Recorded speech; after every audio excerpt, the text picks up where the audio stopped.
Well, I could talk about the psychology of slavery all day, but I will focus on its effects on the relationship between a mother and her child. So, in slavery, children are taken away from their parents.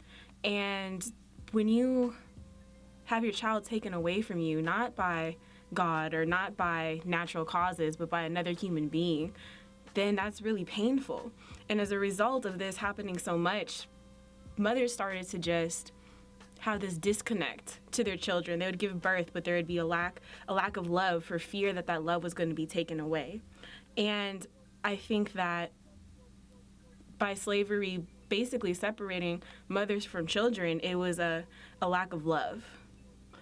I see it as a lack of possession. A possession of the physical form, a possession of your own mental capabilities. When you're in the state of enslavement, when you're an enslaved person, nothing you own is yours, including your children. And I think Beloved as a work basically expresses that in bits and pieces and fragments, but that sort of kind of captures what it means to be enslaved. You only get bits and pieces of your human self, bits and pieces of who you are. The most honest way that slavery was portrayed in Beloved was through baby shugs or baby sugs. Slavery had taken and stripped down any form of personal identity, and that there was one quote in the book that said that she had known every single child that she had buried, but she didn't know herself. And that because she hadn't taken the time to discover that self. And I think that was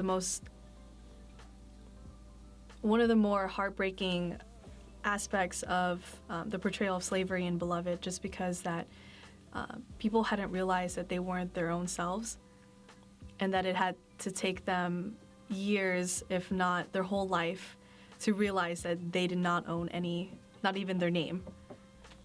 So I think that Beloved pretty literally represented the ghost of Sethe's daughter. But in addition, I also think that Beloved was the manifestation of Sethe's guilt.